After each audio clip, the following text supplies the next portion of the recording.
तो अब हम बात करते हैं पॉलीयूरिया, हम कंटिन्यू करते हैं क्लिनिकल मैनिफेस्टेशन, नेफ्रोलॉजी में क्लिनिकल मैनिफेस्टेशंस की हम बात कर रहे हैं।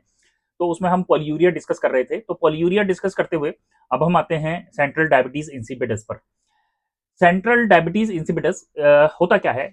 ये एडीएच हार्मोन जब कम रिलीज होता है तो सेंट्रल डायबिटीज इंसिपिडस होता है। एडीएच हार्मोन, जिसको आर्जिनिन वेसोप्रेसिन भी कहा जाता है, एवीपी भी कहा जाता है, और ये हाइपोथैलेमस से रिलीज होता है। ज्यादातर अगर पैथोजेनेसिस और एटियोलॉजी देखी जाए तो ये इडियोपैथिक या ऑटोइम्यून डिसीज की वजह से हो सकता है। नंबर वन, 30 से 50% जो है इडियोपैथिक या ऑटोइम्यून डिसीज की वजह से हो सकता है। दूसरा, अगर हाइपोथैलेमिक लेजन्स हैं, यानी हाइपोथैलेमिक कोई इंजरी हो रखी है, जैसे कि मान लीजिए ट्यूमर हो गया है, या कोई इन्फ्लेटेटिव डिसीज है, जैसे कि लैंगर हैंड सेल हिस्टियोसाइटोसिस हो रखी है, या फिर सार्कोइडोसिस वगैरह हो रखी है, या फिर जीपीए और या कोई ऑटोइम्यून लिम्फोसाइटिक हाइपोफाइसिस हो रखी है, तो उसकी वजह से हाइपोथैलेमिक लीजन्स की वजह से सेंट्रल डायबिटीज इंसिपिडस हो सकते हैं। कोई ट्रॉमा, कोई सर्जरी हो गई है अगर, तब भी हाइपोथैलेमस को अगर कोई नुकसान पहुंचा है तो सेंट्रल डायबिटीज इंसिपिडस हो सकता है। अब अगर हम ऑटोइम्यून डिसीज की बात करें तो उसमें IG4 रिलेटेड डिसीज इसके साथ एसोसिएटेड होती है, और ग्रेनुलोमेटोसिस पॉलीएंजाइटिस जो है वो इसके साथ एसोसिएटेड हो सकती है, जीपीए।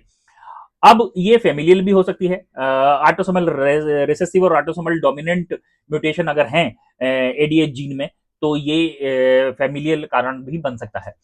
फेमिलियल में एक सिंड्रोम जो है कि बहुत ज्यादा इसके साथ एसोसिएटेड होता है, वो है वॉल्फ्रेम सिंड्रोम। वॉल्फ्रेम सिंड्रोम एक ऑटोसोमल रिसेसिव म्यूटेशन होती है WSF1 एनकोडिंग वॉल्फर्मिन की, जो कि एक एंडोप्लाज्मिक रेटिकुलम प्रोटीन है, और एंडोप्लाज्मिक रेटिकुलम प्रोटीन, इस एंडोप्लाज्मिक रेटिकुलम प्रोटीन में म्यूटेशन होने की वजह से जो है वो डायबिटीज इंसिपिडस हो जाता है, डायबिटीज मेलिटस हो सकता है, ऑप्टिक एट्रोफी हो सकता है, या डिफनेस हो सकती है, हाइड्रोनेफ्रोसिस हो सकती है। तो ये कुछ एटियोलॉजी हैं या पैथोजेनेसिस है। अब आते हैं हम क्लिनिकल मैनिफेस्टेशन पर। सेंट्रल डायबिटीज इंसिपिडस में क्लिनिकल मैनिफेस्टेशन क्या हो सकते हैं? तो पॉलीयूरिया हो सकता है, पॉलीडिप्सिया हो सकता है, नॉक्टूरिया हो सकता है, और ज्यादातर ठंडा पानी पीने की जो है वो मरीज जो है वो कंप्लेन करते हैं कि उन्हें ठंडा पानी ही चाहिए और एकदम से प्यास लगती है इसमें। तो पॉलीयूरिया, पॉलीडिप्सिया, नॉक्टूरिया होता है। सोडियम जो होता है वो हाई नॉर्मल होता है, यानी कि मोर देन 142 के आसपास मिलेगा। बोन मिनरल डेंसिटी जो होगी वो कम होगी, यानी कि जो बोन मिनरल डेंसिटी होगी वो थोड़ी सी कम हो जाएगी। ड्यूरिंग प्रेगनेंसी एसिम्प्टोमेटिक पेशेंट जो होते हैं वो पार्शल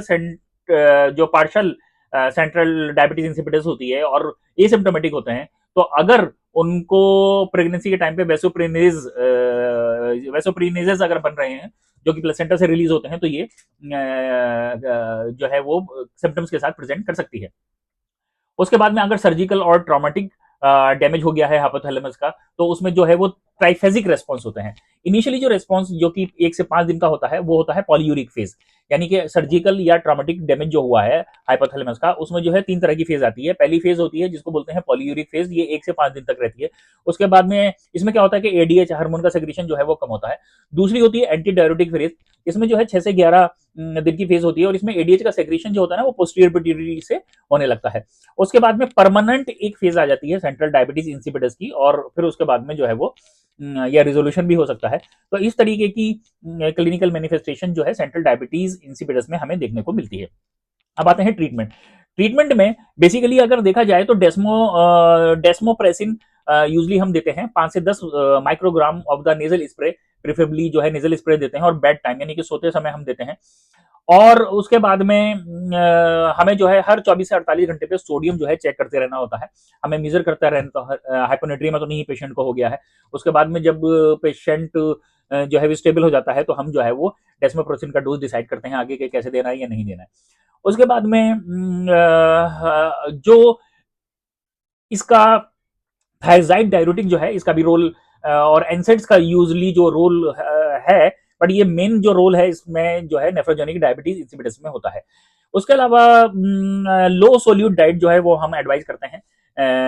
पार्शल और माइल्ड जो सेंट्रल डायबिटीज इंसिपिडस है तो उसमें हम लो सोल्यूट डाइट को बेसिकली एडवाइस करते हैं।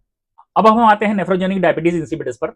नेफ्रोजेनिक डायबिटीज इंसिपिडस जो होती है उसकी अगर पैथोजेनेसिस देखी जाए या एटियोलॉजी विद पैथोजेनेसिस देखी जाए तो उसमें जो है वो hereditary nephrogenic diabetes insipidus important है। उसमें B2 receptor AVPR2 x linked होता है, और एक्यूपरेटिन जीन जो है वो ऑटोसोमल डोमिनेंट या ऑटोसोमल रिसेसिव जो है वो रेस्पॉन्सिबल होती है। एक्चुअली क्रॉनिक लिथियम टॉक्सिसिटी भी जो है वो एक्वाट पॉरिन जो 2 है उसका डिस्फंक्शन करा सकती है, जो की प्रिंसिपल सेल्स में होते हैं। उसके अलावा हाइपरकैल्सीमिया, हाइपरकैलेमिया जो है वो काउंटर करंट मैकेनिज्म को डिस्टर्ब कर सकते हैं, जिससे कि एक्वापोरिन 2 का एक्सप्रेशन जो होता है वो कम हो जाता है। माइल्ड नेफ्रोजेनिक डायबिटीज इंसिपिटस जो होती है वो एल्डरली में या एकेआई में या सीकेडी में वो काउंटर करंट मैकेनिज्म में इंटरफियर करती है, तो उसको हम बोलते हैं माइल्ड नेफ्रोजेनिक डायबिटीज इंसिपिटस, जो कि एल्डरली में यूजली या एकेआई में या सीकेडी में कभी कभी देखने को मिलती है। उसमें भी ये काउंटर करंट का जो है वो प्रॉब्लम होता है, इंटरफेरेंस होता है काउंटर करंट मैकेनिज्म में। पोस्ट ऑब्स्ट्रक्टिव एकेआई जब होता है या सिकल सेल डिसीज या उसका ट्रीट हो, पॉलीसिस्टिक किडनी डिसीज, रीनल एमेलोइडोसिस और शॉगरन, ये भी जो है वो नेफ्रोजेनिक डायबिटीज जो है वो प्रोड्यूस कर सकती हैं। उसके अलावा ड्रग्स जैसे कि वेसोप्रेसिन एंटागोनिस्ट जो हो गए, उसके बाद में सिडोफिविर हो गया, फोस्कार्नेट हो गया, एम्फोटेरेसिन बी हो गया, डेमेलोसाइक्लिन हो गया, एफोस्फोमाइड हो गया, ओफ्लॉक्सासिन, ऑर्लिस्टेट और डिटेनोसिन, ये सारे ड्रग जो हैं वो नेफ्रोजेनिक डायबिटीज इंसिपिटस के लिए रिस्पॉन्सिबल होते हैं। हेरिडिटरी ट्यूबुलर सिंड्रोम्स होते हैं जो कि बार्टर्स हो गया, सिस्टिनोसिस हो गया, फेमिलियल हाइपोमैग्नीसीमिया हो गया, हाइपरकैल्सीयूरिया हो गया और नेफ्रोकैल्सिनोसिस हो गया, ये भी जो है नेफ्रोजेनिक डायबिटीज को प्रेसिपिटेट कर सकते हैं। उसके बाद क्लिनिकल मैनिफेस्टेशन क्या हो सकते हैं? क्लिनिकल मैनिफेस्टेशन में पॉलीयूरिया, पॉलीडिप्सिया और नॉक्टर्नल होता है यूजली, और जो ग्रेजुअल वंसेट इसका होता है, सोडियम जो है वो मोर देन 142 मिलेगा। और इसमें हम जब ट्रीटमेंट की बात करते हैं तो ट्रीटमेंट में हमें लो सोल्यूट डाइट रखते हैं। इसमें मोस्टली लो सोडियम यानी कि 2.3 ग्राम पर डे से कम सोडियम को रखते हैं, और जो प्रोटीन है वो लेस देन 1 ग्राम पर किलोग्राम पर डे रखते हैं। बहुत सारे पेशेंट में ये इतना ही काफी होता है, और जो है वो नेफ्रोजेनिक डायबिटीज इंसिपिटस जो है वो क्योर हो जाती है। और मेडिकल थेरेपी इज जो होती है वो केवल उन पेशेंट्स के लिए होती है जो कि इनटॉलरेंट होते हैं पॉलीयूरिया या पॉलीडिप्सिया को लेकर। उसके बाद तो अब हम जब जो हमने ये बताया कि जैसे कि सोडियम कम दे दो या फिर हम प्रोटीन को थोड़ा सा कम कर दें, तो ये जो है वो अगर किसी को माइल्ड नेफ्रोजेनिक डायबिटीज इंसिपिटस है तो वो उसमें वो क्योर हो जाते हैं। लेकिन अब अगर हमें मेडिसिन थेरेपी देनी है तो वो उन पेशेंट में देते हैं जिनमें पॉलीयूरिया पॉलीडिप्सिया जो है वो बहुत ज्यादा जो है इंटॉलरेंट है। तो उसमें क्या आता है, उसमें थायजाइड डाययूरेटिक आता है। थायजाइड डाययूरेटिक काम करता है कि ये वॉल्यूम डिप्लेशन कराता है, जिससे कि प्रोक्सिमल सोडियम रीअब्जॉर्प्शन जो होता है वो होता है, और उससे यूरिन आउटपुट जो है वो कम हो जाता है। एक तो ये मैकेनिज्म है। दूसरी मैकेनिज्म ये है कि ये यूरिन कंसंट्रेशन को जो है वो इनिबिशन करता है डिस्टल कन्वोल्यूटेड ट्यूबुल में। डिस्टल कन्वोल्यूटेड ट्यूब में यूरिन कंसंट्रेशन को जो ये इनहिबिट कर देता है। तो ये मैकेनिज्म है थायजाइड डाययूरेटिक्स। अगर पूछा जाए कि कैसे नेफ्रोजेनिक डायबिटीज इंसिपिटस को ट्रीट करता है। उसके बाद में एमेलोराइड जो है वो अगर उसको थायजाइड डाययूरेटिक के साथ दिया जाए तभी ये अच्छा काम करता है। इसके बाद lithium induced nephrogenic diabetes NDI में, नेफ्रोजेनिक डायबिटीज इंसिपिटस में, ये जो है वो एमेलोराइड और थायजाइड डाययूरेटिक कॉम्बिनेशन यूजली हम दे सकते हैं।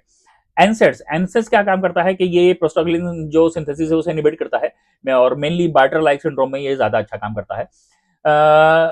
डेस्मोप्रेसिन कुछ जो पार्शियल नेफ्रोजेनिक डायबिटीज इंसिपिटस है उसमें थोड़ा सा काम कर सकता है। तो क्या क्या हो गया, एक तो लो सोल्यूट का रोल हो गया, लो प्रोटीन का रोल हो गया, थायजाइड डाययूरेटिक का रोल हो गया, उसके बाद में एम्लोराइड का रोल हो गया, एनसेड का रोल हो गया, और कभी कभी डेस्मोप्रेसिन भी यूज किया जा सकता है नेफ्रोजेनिक डायबिटीज इंसिपिटस में।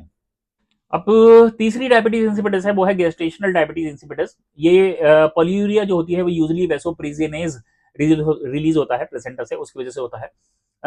कुछ लोग इसे जो है सेंट्रल डायबिटीज इंसिपिटस भी बोलते हैं। पॉलीयूरिया जो है रेस्पॉन्स कर जाता है डेस्मोप्रेसिन की वजह से। डेस्मोप्रेसिन अगर हम दिया जाए तो उससे रेस्पॉन्स कर जाता है। और ये डेस्मोप्रेसिन जो है वो वेसोप्रेनिज जो आ रहा है प्लेसेंटा से उससे जो है ये इनएक्टिवेट नहीं होता। तो बहुत से लोग इसमें क्वेश्चन करते हैं कि क्या हम जो बाहर से डेस्मोप्रेसिन दे रहे हैं क्या उसको वेसोप्रेसिनेज नहीं किल करेगा? तो ऐसा नहीं होता है, उसको इनएक्टिवेट नहीं करता है। ये एक ट्रांजिएंट कंडीशन है, और इसमें जो है treatment is by increasing access to free water, या फिर हम जो है वो डेस्मोप्रेसिन भी प्लस माइनस दे सकते हैं।